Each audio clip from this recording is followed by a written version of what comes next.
you actually speak to some extraordinary people on the planet, or if you learn about some extraordinary people on the planet, you'll actually see that they've got stories, and they've got stories that come with fighting demons and and dragons, and they come with stories of struggle because they were learning, they were creating or paving the path, so to speak. Welcome to Marketing with Vino, the edutainment business growth podcast, mixing education and entertainment to make growing your service business much more fun. Your hosts, Quinton Venter, online marketing expert, and Gabby Kowalski, creator of the Business Freedom Formula, have a glass of wine and share powerful and up-to-date strategies to help grow your service business fast. Hey guys, welcome to another amazing, energetic episode. Marketing with Vino. Joining us is the ever amazing Gabs. Welcome, Gabs. Well, thank you. Welcome, Quinton. Okay, guys, we've got some pretty special stuff prepared for you today. Actually, been really looking forward to chatting with you about this topic. Before we do, just to keep the suspense going a little bit, I wanted to share a little story about this wine that I'm drinking. So, ladies and gentlemen, which one is it? It's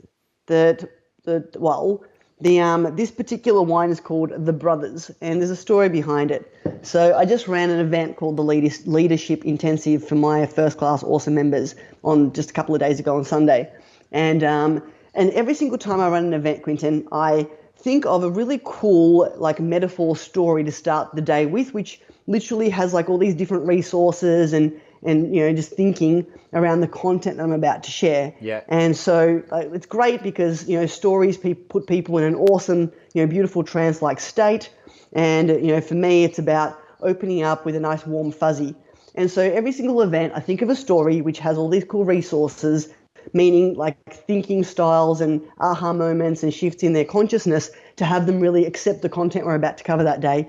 And what I always do is I find some kind of a cool prize to go with it. So basically all my peeps, contribute awesome questions and stuff throughout the day. The person that contributes the most, and we tally it up, we have a board, we stamp the board, we throw prizes at them. I know now it's sort of going, do you talk about business or is there for fun? It's a bit of both, but anyway. Can you share why you do that? Because guys, those of you listening, Gabby is absolute master at this. I was fortunate enough to experience this at a Facebook intensive. And I remember the day before the event, Gabby's telling me about the story, and she's got her smiley emojis, and she's got his entire story mapped out, and it's all to get her peeps engaged. And there's reasons behind it based on the human needs, why Gabby does what she does to get them engaged in the state. And if you just mind sharing a little bit about that, I think that there is absolutely phenomenal how you've done it. Thank you. So ultimately, when you think of it like this, right, human beings, as long as time has ever existed, to my knowledge anyway, because I don't know much about what happened a million years ago, but I'm going to assume that even in caveman years, they used to tell each other stories. So how did people educate and entertain a very long time ago before TV and all that kind of jazz? Storytelling. People would sit around and listen to the storyteller in the village, so to speak. Now, stories have this beautiful way of just captivating your attention. And when a story is told well, when you look at the Brothers Grimm and the children's stories, the actual the morals that are seated within them, there's shifts. When you look at Disney, there's a key to the story. It's to take someone on a journey of transformation, that they learn something new, that they are able to take a different vantage point. Why I love stories is because, as opposed to directly telling someone, stop being a douche and do this instead, which is very direct, and people can get a little bit closed off with that. Yeah. A story takes it away from them personally. They see it from an above vantage point or a disassociated vantage point, and then they're able to take the lesson out of it without being defensive. So I really like that about stories. 2, stories put us into a state of trance. And in a trance-like state, time flies quicker. We're actually more receptive to learn. We take information in. Yeah. So it's kind of to me, it's a sneaky way to get past their conscious gatekeepers. So does that make sense? Yeah, there's a different way of doing it where you're all right, everyone look up to the ceiling and take a deep breath in and this and that. You can get people in a state, but that just doesn't resonate with a lot of people. But telling stories, getting it engaging where they just fall into it, it's the same strategy. It's just getting them into a certain wavelength where they can actually absorb the information in the way that you want to deliver it. It's just amazing. Exactly. And so every single event, I think about the topic I'm covering and I think of a story. And to be honest with you, that some of them are super wacky and, they have me travel back in time and meet, King Arthur and help him pull out the sword and all sorts of stuff. Some of them are a little bit more it's funny, like some of the stories I've shared, I've literally got my people because I share them with so much conviction and heart. They're like, did that really happen? So that's why I do it. I do it because in the story there's literal messages, and someone's actually more able to receive the message in story form than if you directly tell them, stop doing that and do this. There's just a different process in how we transform. I believe that transformation is where it's at when it comes to business growth, that when we transform into the person that we need to be, it all flows.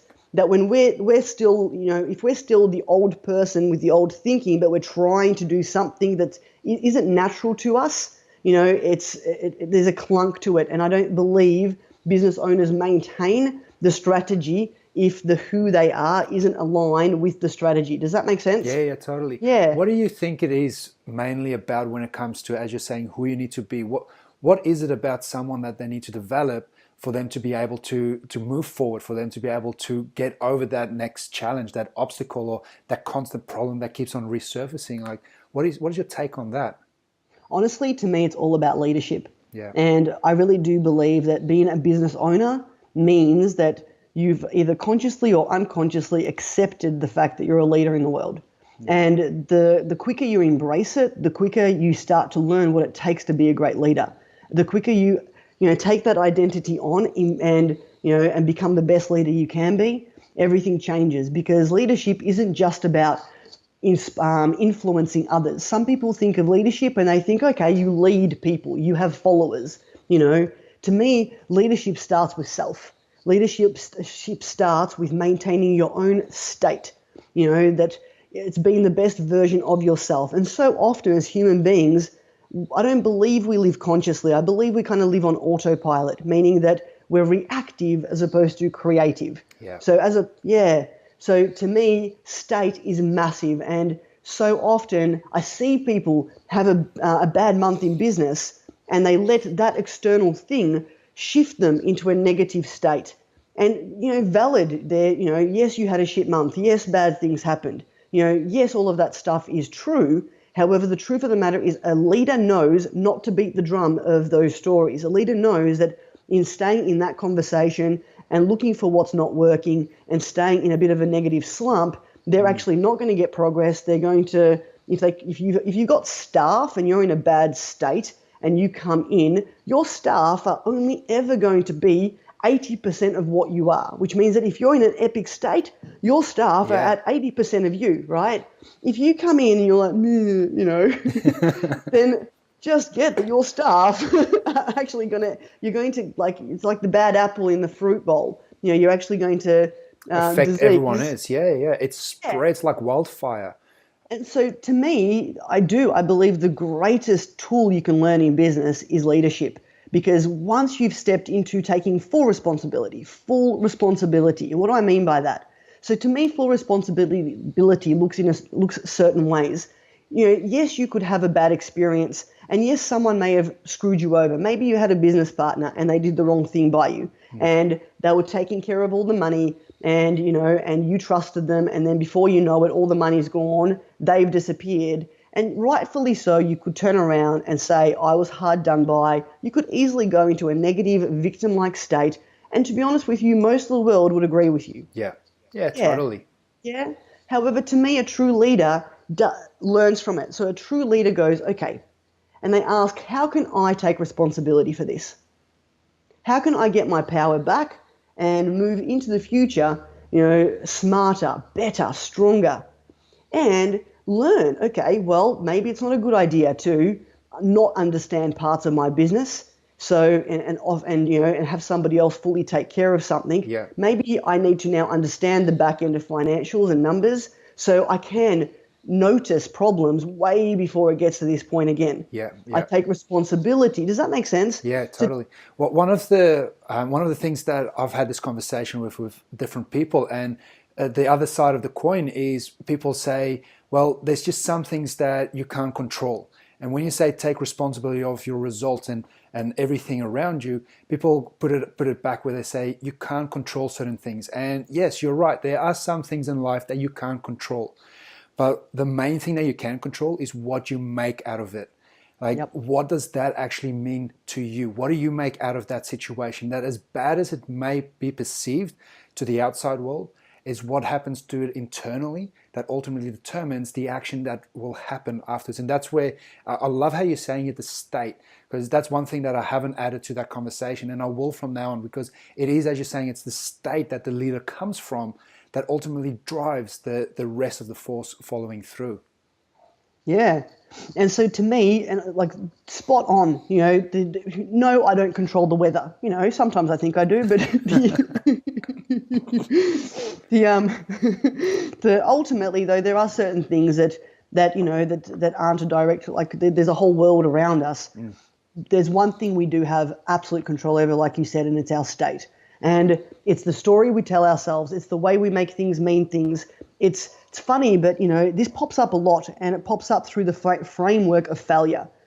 Human beings have bought into the illusion of failure. And I'm calling it an illusion because I really don't believe you fail until you quit. Beautifully said. Yeah. And if you quit, you didn't even fail, you just quit. So once again, failure is an illusion. Yeah, so right. It's only at the point where you've actually given up, where it's like you accept it, where like this is it, that's where I'm going to stay. That's basically to me where it's like, dude, there's always just a little bit, but the moment you accept that is what you need to be, that's where you put the jar on the lid, or the lid on the jar. Whatever. Yeah, that one. Yeah. And Quinton's not even drinking today, ladies and gentlemen. So here's a funny thing. I was talking to a client about this, and it's funny because we actually have, like, it's society or something we've bought into, that there's certain things that mean we're failing, and then there's certain things that's okay to not fail but to get better at. So to me, there's no such thing as failure. You're literally just going from amateur crap at something to masterful at something. And for some of you, it's going to take, 10 so-called failures to get to mastery. But they're not failures. No different to, if you've got a kid and you're teaching your kid to walk, right? Like, imagine if, because some people go, I've tried that 3 times, it didn't work, I failed, right? Imagine if parents, had I'm going to give you 3 goes to walk. And if you don't get that I give up on you, you can crawl for the rest of your life. But isn't it funny how in certain areas in life, we don't see the kids failing at walking because he's taking ages to walk. The kid's learning how to walk. So what if we shifted, the conversation around failure and success, and what if we called it learning? What if you're in a state of learning until you achieve your result, period?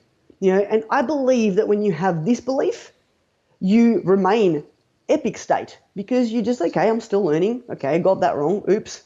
Okay, let's try something different. Okay, well, if that didn't work, let's give this a go. And let's just keep at it. But this is where in so many areas of life we don't actually put the failure tab on people's lack of progress, or slow learning is what I prefer to call it. Learning an instrument, for example. So I'm currently taking on learning piano. And I'm not going to lie to you, I think I only sound good to me at this point, because I can hear the violin and I can hear but nobody else can hear it yet.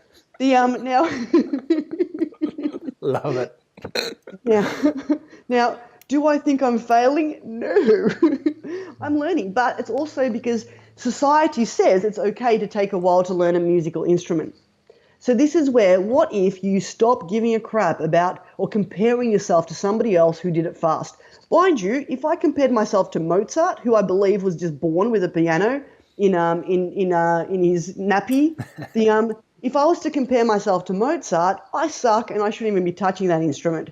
But I see so many business owners look at someone's success, compare themselves to someone who's usually 10 years ahead of them, Yeah. not seeing that person's had, a learning experience, because ultimately I don't believe we see enough learning on messages in social media. We see a lot of people talk about the win, climbed Yeah. Mount Everest. Yeah. There isn't enough stories being shared about the actual struggles, the fighting the friggin' dragons, so to speak, Yeah.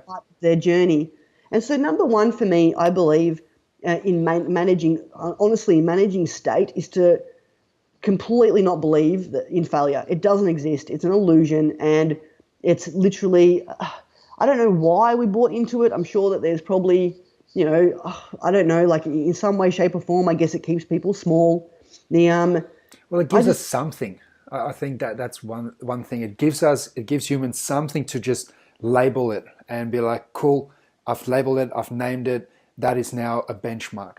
And oftentimes not actually challenging it and raising that benchmark, or raising the standard, or pushing the boundaries a little bit, where they're okay with it. And it's okay if you're okay with it, but if you actually want to strive next level, you got to start not accepting whatever certain boundaries have been set, and really start pushing it a little bit, and to see how far is too far, and then grow as you're pushing it a little bit further.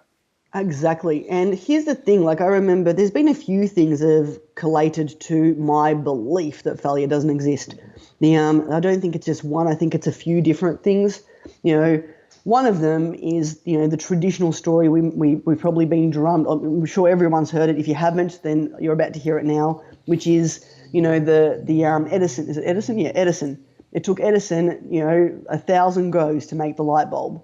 And when he was asked, how did you feel failing 999 times? Yeah. He said, I didn't fail 999 times. I found 999 ways of not making a light bulb. Yeah, totally. And he honestly believed that. And so, imagine for a second if he didn't, hopefully somebody else would have, but otherwise we'd be sitting here, under candlelight right now. And so one of them is like getting that if you actually speak to some extraordinary people on the planet, or if you learn about some extraordinary people on the planet, you'll actually see that they've got stories, and they've got stories that come with, fighting demons and, and dragons, and, they come with stories of struggle because they were learning. They were creating or paving the path, so to speak. Yeah. So that's one. Another one for me, I'd be curious to know what yours are. Another one for me is having a look at the universe. So to me, I sort of look at the universe and based on my knowledge, I don't know too much about it, but for the limited knowledge I have about the universe, I look at the universe and I ask myself, how does this reflect back life? Like, how is the universe mirroring life? Because we're a part of it, and if that's the great ecosystem, then we're just like a mini ecosystem that kind of replicates that, if that makes sense. Yeah. And so I sort of thought to myself, well, hold on, isn't the universe ever expanding? Yes. Yeah. Is the universe finished? No. Is the universe even wanting to be finished? Like, does it look like it's got a destination or an outcome? Doesn't seem to, right? What if there is no destination? What if there actually is no finish? What if finish is an illusion? What if we never finish? What if having a goal to finish is actually the wrong goal to have? What if having a goal to grow, to continuously expand, is the goal to have? And the moment I took on that belief, and you know what, who cares if it's true or not? The moment I took on the belief of there is no destination, there is only ever-ending expansion, not only did I feel free, because it was like, oh great, that means that I can spend my whole life creating and growing and having fun. I know what it feels like to get to a goal and to stagnate.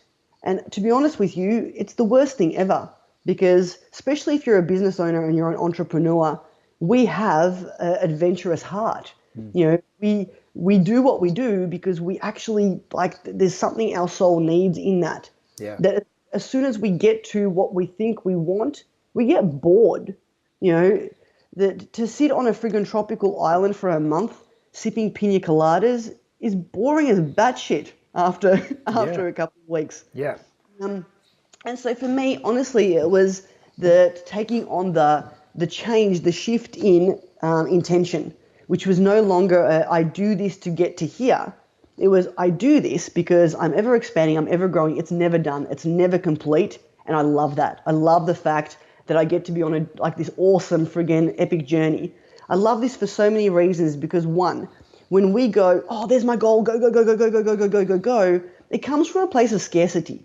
You're vibrating at a place of scarcity. It's like I have to, I must, because if I don't, and that tells me there's that also just so much that you can maintain it. I mean, it's not ecological to be in that go, go, go, go, go the entire time. Like sprinting. Yeah, we've had health expert Kelly on the show, and she was explaining around adrenal glands that being in a state of go, go, go and stress, it actually does more damage internally, like your body and your soul. Definitely go back to that. But it's so true as what you're saying. It's once you start switching that focus, it changes the whole game. So, there's a couple for me where it's like, you know what, I see around me so many people that have achieved greatness. And when I've read their biographies, when I've looked into their stories, they all have the same story. And that's like, you look at J.R. Rowling, who wrote the Harry Potter books. Yeah. If you know her story, my goodness, she was dead broke. She had that many rejections that wasn't funny. She was struggling to make ends meet. And literally people telling her Harry Potter sucked, and it was like I don't even know which one it was now, but it was like the 200th something, does that make sense? Yeah. Rejection. Now, if she had have not kept going, if she had have seen them as I failed, I shouldn't write, then we wouldn't have Harry Potter. And I love the Harry Potter books. And I highly recommend them to everybody. I still remember like reading all of them I couldn't put them down once I found them. I do things a little bit crazy sometimes. Reading them till 4 a.m, going, Gabby, go to sleep. My point is, but this is where like the more you look into some people that have achieved greatness right now, they've all got like Sylvester Stallone. If you look at his story, nobody wanted a weird-looking guy with a funny accent, to be in movies. Yeah, especially him writing his own script as well. And through that, I'm not sure how 100% true it is but a piece that I've read where he actually gave away his dog for a bit of money. Yep. And he sold the dog for $50. Yep, just to keep going. Eventually bought be it able back. to buy it back. Yeah, it's amazing. He lost his wife. His wife left him because he sold her jewelry to pay the bills. Then it was just him and his dog. He couldn't afford to feed himself or the dog, so he sold his dog so he could feed himself. His story when you look at it, it's not ideal. And there's so many out there. So I share this with you because you know what? Most of the stories out there make your story, listener, and that this is not, that it's probably, I shouldn't say that because I actually don't know your story. So my apologies for that. Most stories out there make most common stories nothing. It's like, if you're ever feeling a bit shit about yourself, have a look at what other people have been through and brush yourself off and keep going. So, to me, I think that's massive. And, if I can spend ages learning piano and I don't feel like a failure, if a kid, spends ages learning how to walk or talk and their parents don't give up on them, why don't we take that and inject it into everything we do in life? How different life would be, like a completely different reframe as to how we have it now, where you have people that would be like, no, it's time to give up. It's time to actually move on. It's time to put that dream aside. Whereas if that is really a passion and someone is really supporting you in the sense of you haven't failed yet, that just hasn't worked. You just found out another way that didn't work. What if you tried this way? What if you tried that way? I think the whole community would be in such a different place for what we can actually achieve as a human race, and what we, rather than being suppressed, would actually be able to flourish, and the technologies that where we can actually go to. Wow balls. Yeah, and this is the thing though, when you look at creative geniuses, they do this. They just keep creating. When you look at like the stories of inventors, they've got this naturally in them. They haven't bought into, oh, I made one prototype, it didn't work, I'm quitting. The true inventor just keeps going. Yeah. And so I believe we can learn from these people. And never look at the person that doesn't have the results you want and copy what they're doing. And guess what? The people that don't have the results and the happiness are the people that buy into failure and let themselves get into a shit state. And I mean it. I do believe we've got power to get out of the states that we're in, because it's literally just a dialogue. The reason why we're in a shit state is what we're focused on. If it's a shit thing to focus on, you're going to feel crap. Yeah. If you were to put me in a war and all I saw was death around me and children getting slaughtered, I promise you that if I let myself get consumed by that, oh my God, the state I would be in is not nice. Yeah. Because of what I'm focusing on. So often, what we focus on, our internal chatter, our internal, what we've got going on in here, is not positive. It's like, we're focused on what I call the gap of where you are to where you want to go, and it just feels like too much. What if instead you had a ritual where you focused on the gap completed? Have a look back and go, okay, 12 months ago, where was I? Yes. Oh shit, look at, this is cool. If we spent more time appreciating the growth, the expansion that we've already had, it puts us in a completely different state, a state of abundance, a state of attracting more cool stuff, creative genius. When you're in an epic state, ideas come to you. Yes. I know for myself, I do. I wake up at 3 a.m. and I start writing stuff down because I'm like, oh, this is cool. And it's not me. It's coming from somewhere, I swear. Grateful for it. So to me, state's massive, and it comes down to what you focus on, comes down to the language you use within yourself. How do you treat yourself? How do you talk to yourself? Are you a bully? Are you an asshole? I know a lot of people treat themselves worse than they treat anyone around them. Yes, it's so true. It is. We will put ourselves through more suffering than anyone else will ever put us through. And I mean that in a way of, we will be more harsh on ourselves for not just tomorrow or the day after. We will carry this and punish ourselves for years, for some, the entire life. And I mean, it's interesting. I read this book where it talked about this entire concept of abuse and self-abuse. And we will put up with as much external abuse as what we allow internal. And that is basically the threshold. It is, if we are more harsh on ourselves internally, we will stay in that relationship. We will keep being in that environment. And we'll also stay in a stage of business that sucks. Exactly. Unless that actually consumes us more than what we accept internally, we will then veto. We will then be, I'm out.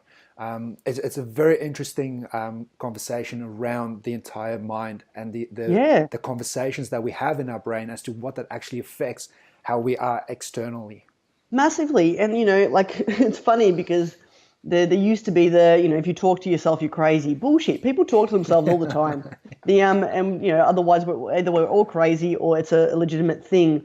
And it's funny, like at the event I just ran, I got everyone to elicit who their inner boss is, meaning that we did this cool exercise where they got to go, okay, who's my inner boss? How does my inner boss talk to me? If I don't, is my inner boss a bit of a bully?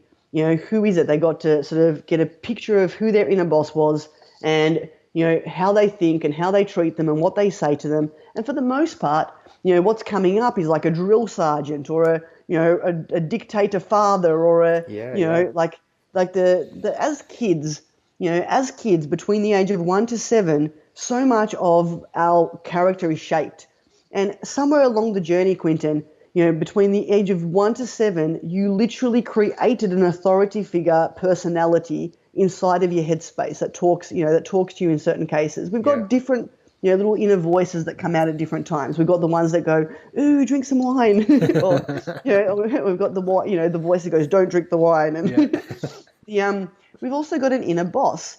And that inner boss was literally, hired by probably a 4-year-old. If you look at the way humans, do the stuff they do. And it's funny. So, in the room, we're all sort of going, well, who's my inner boss? They'd never thought of it before. And they're all listening to them. For me, I was born in Poland during communism, where soldiers roamed the streets and enforced curfew. My inner boss was a military sergeant. This guy didn't friggin' sleep.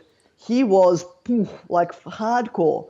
And I remember like doing this exercise a few years ago where I got to go, well, who's my inner boss? And then I got to do this cool strategy where we literally upgraded, promoted him. We kind of transformed him into, as opposed to like a drill sergeant, he actually became a leader, a powerful, visionary leader that comes from a place of serving and heart. And I gave my boss an upgrade from a boss to a leader, quite frankly, and rejigged everything. I made a conscious choice to quite frankly transform my inner boss. And so we did this on Sunday. What was interesting though was just what was coming up, because my kid grew up in Poland and saw military. It's usually whoever seems to be the highest authority in your childhood, you'll create an inner boss. So some people literally had their mother, their father, they're like, what the hell? It's my mum, or wow, that's my dad.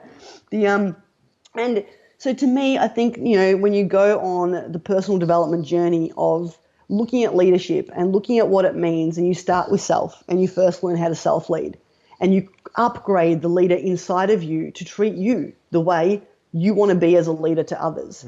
Everything changes. I know for myself, my goodness, like my drill sergeant caused me to get adrenal fatigue. The cause of so many, look, yes, I achieved a lot of shit, but who cares if I wasn't healthy enough to enjoy it. Exactly, yeah. In saying that though, it's ironic because some of our growth comes from our greatest fall, meaning that we may think we failed, but it's actually the best opportunity to grow into the person that you need to be. So if I hadn't have depleted my adrenals, I never would have gotten curious about why and what I could do different and how I could take responsibility, and created a version of a world where that would never happen again.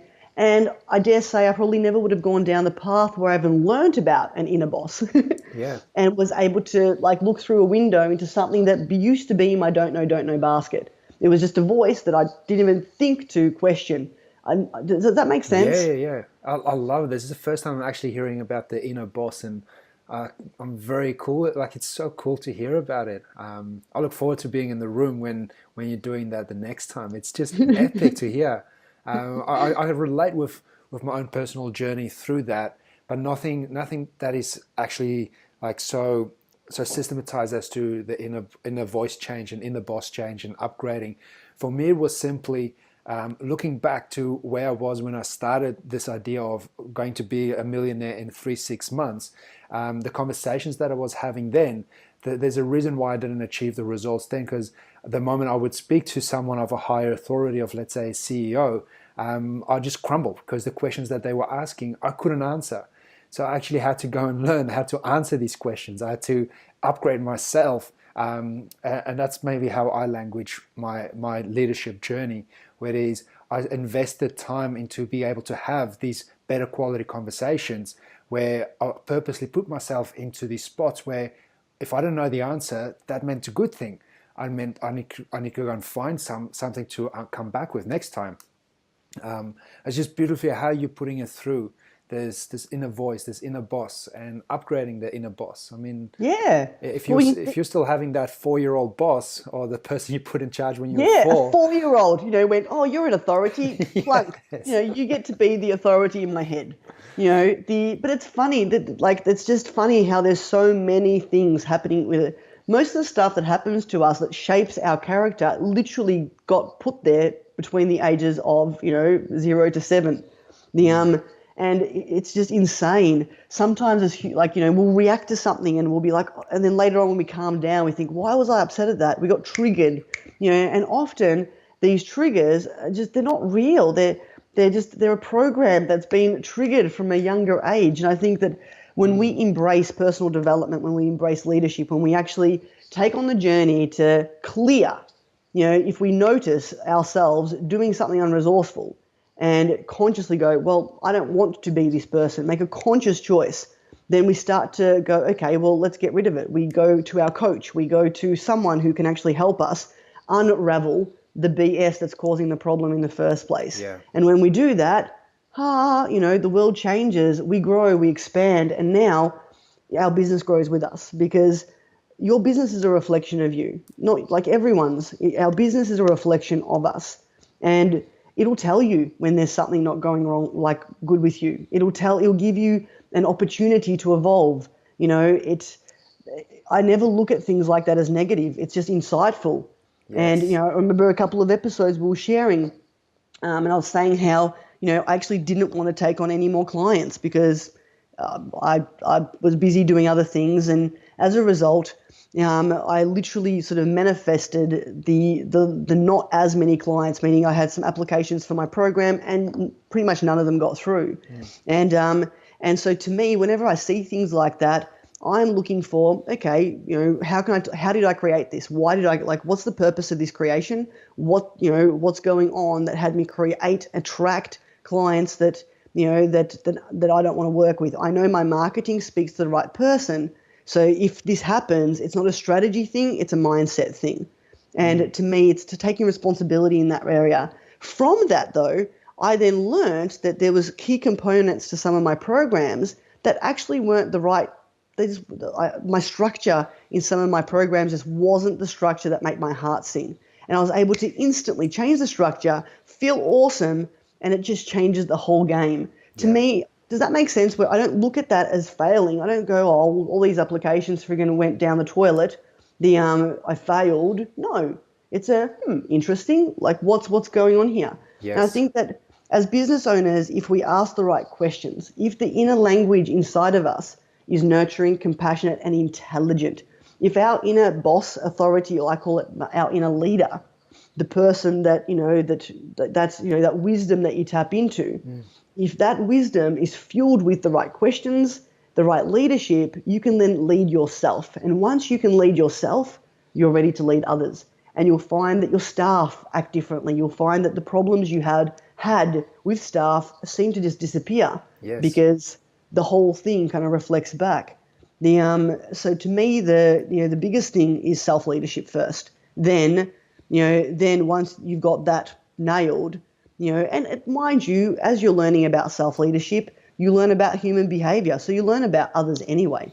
You learn how to treat others. I remember when I was 18 or 19 or something like this, I had my first spiritual mentor was this gypsy who lived up in nature, it was like up in the hills sort of thing. Yes. And I used to love hanging out with him, and I thought he was old because he was probably like 40, but being that I was 19, he seemed old. So he's like this old wise gypsy that I'd love to talk to. And I'd come over and I'd have all these questions for him, and we'd philosophize about the universe. And I remember one time saying to him, I was like, I don't get it. I've been hurt that many times. Should I not be authentic? Should I pretend to be someone? Or should I hide my heart and not be so generous and kind? And, just what I see in the world is, people take advantage of people like me.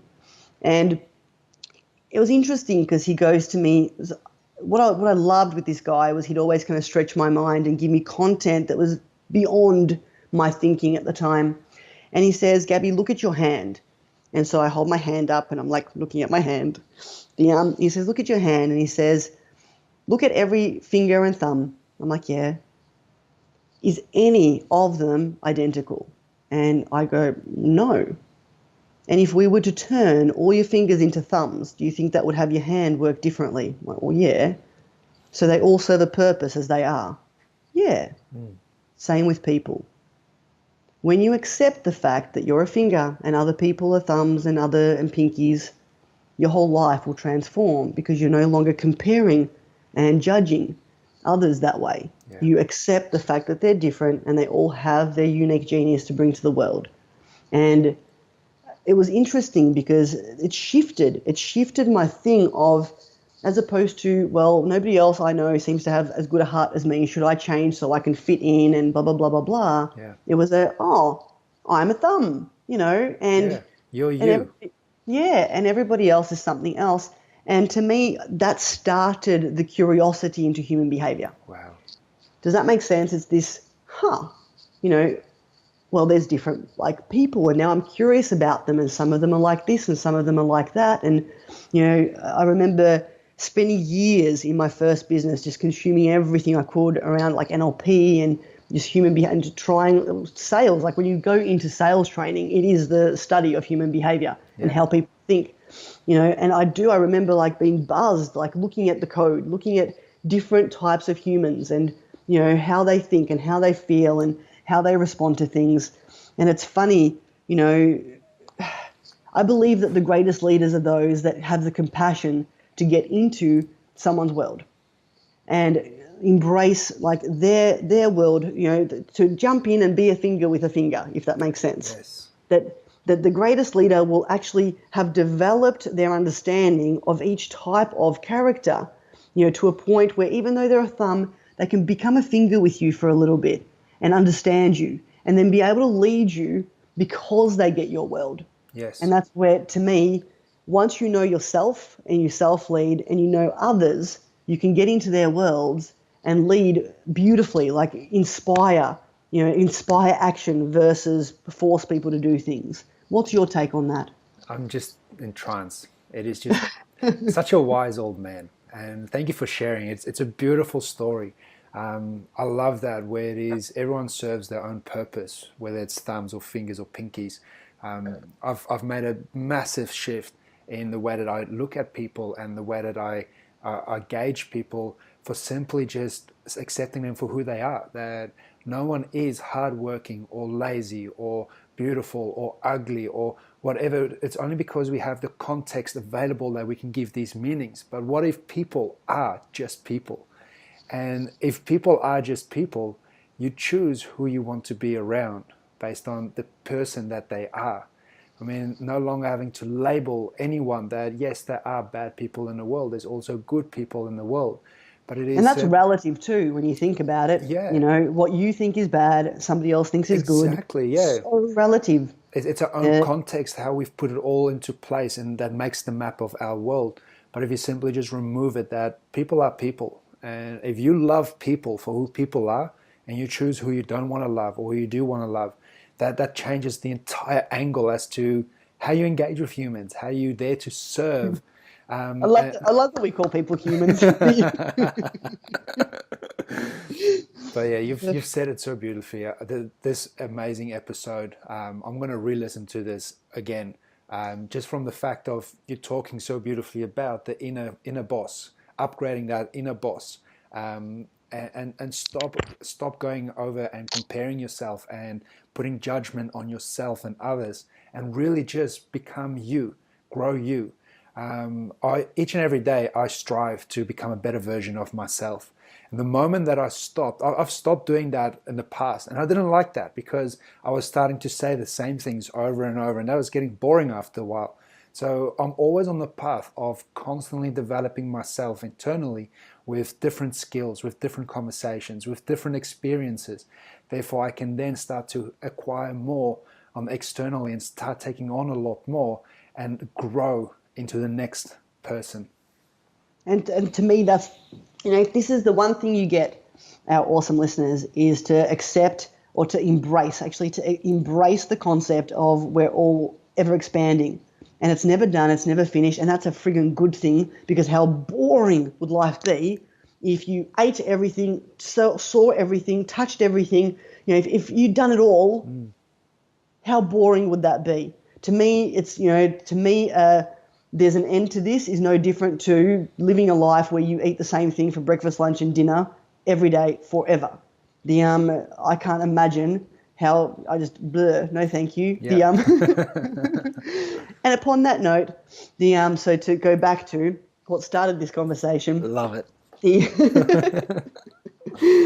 It was this wine. And so I thought of a story, and the story was about two brothers. And the purpose of the story was literally to share an insight into how different people make different decisions and what strategies actually work in business and what don't. And so I shared a story about two brothers. And I shared that, I was away on a little trip, and I was sitting in a little vineyard, and I was drinking this wine, and this man sat next to me. He was just waiting for someone. And he sits down next to me, and mind you, I'd had a glass of wine. I was feeling a bit friendly, Quinton. And so, so I said hello. We started chatting, and what a beautiful, fascinating man. The reason why he was there was because his vineyard was actually one of the greatest vineyards in the land and supplied quite a lot of the wine inside the winery I was at. In fact, the wine I was drinking was one of his favorite wines, and we started talking about this wine, and he started sharing the story around it and how it came to be. And so what had happened was years ago, when he just hit 18, he was about 42 when I met him. When he just hit 18, him and his twin brother were called in to speak to their dad. Now, their dad owned a phenomenal vineyard. It was the best vineyard in the land, and it was literally carried down from generation to generation, been in their family for a long time. And so what had happened was, for the first time in the history of their family, they had two sons at the same age. Usually the oldest son would always take the vineyard. And now, ultimately, the conundrum here was that even though one of them was a minute, older, there was this, you're both the oldest son, so I'm going to set a challenge to you. Here are some seeds, and you pick a bit of land. They had massive land. You pick some land that appeals to you, plant these, and whoever grows the best grape and produces the best tasting wine will actually earn the right to this legacy. And so both sons took their seeds. Now, the man that I met, let's just call him Brother 1. And Brother 2 was his brother. Now, Brother 2 takes the seeds and thinks, I'm going to get in there quick. He literally runs out with the seeds, goes out onto land, and tries to, obviously thinking, if I have the first pick of the land, I'll be better off. Runs up to the biggest chunk that was available, takes the biggest chunk on the northern hill, and instantly plants, thinking, if I plant these quicker, I'll have more time to perfect the wine, and so when it comes to both of us delivering, I've got a better chance. So off he goes, bang, he plants the seeds, and he's kind of, sitting back feeling good about himself. Brother 1 says to his father, look, Father, I haven't really spent time working in the vineyard, and I don't really know how to do this properly. Can we please have a lesson every day? Can you teach me everything I need to know in order to succeed? And for 2 weeks, he sits with his father every single day and learns when to plant, where to plant, what to feed the soil, how to nurture, how to protect, how to do everything.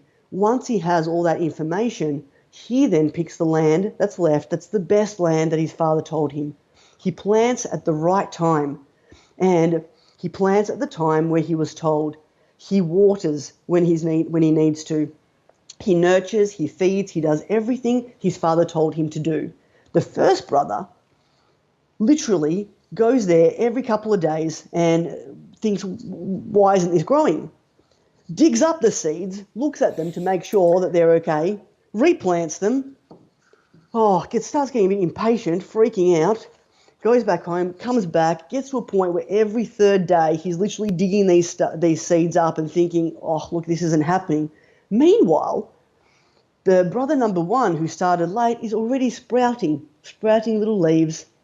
Brother number 2 is thinking, this is crap, what the hell's going on? He's scratching his head, getting frustrated, digging the seeds up, digging them, putting them back, until he realizes that the seeds have actually gone moldy and died, until he realizes he killed his seeds. Brother number 1 grows beautiful grapes, puts those grapes into a bucket, stands and smushes them, produces his first bottle of wine. And even though it's so young and fresh, it tastes lovely. And he called that bottle of wine the Brothers. And that was the wine I was drinking. It was that particular bunch of grapes that I was drinking that day. And what he did was he went to his brother and said, Brother, I love you, and I want you to be a part of this. Come and own this vineyard with me. And he taught his brother everything that his brother needed to know. And to this day, they have the best vineyard in the land, Quinton. And so that's why I thought it'd be nice to drink this wine with you today on this podcast. That's so beautiful. It's like I was there. It's amazing. Ladies and gentlemen, it's been a pleasure and an honor hanging out with you. Please go, if you haven't already, to marketingwithvino.com and you see a little button that says join the club. It's a private Facebook group we've created for you completely free where you can talk to Quinton and I. So we get to hear back from you, ask questions. There's some cool resources there, and you get to find out about episodes that were released first up. Thank you for your company. You're a friggin' legend. Thank you. You are absolutely amazing. I'm still in trance. I'm going to enjoy this for a little bit longer. Thank you so much for listening, guys. You've been amazing. Thank you, Gabs, for sharing your wisdom. You are beautiful. Lots of love to you, to everyone. Mwah. You've been listening to Marketing with Vino. If you enjoyed this episode and want to access the resources discussed in this episode, go to marketingwithvino.com and select which episode you've listened to.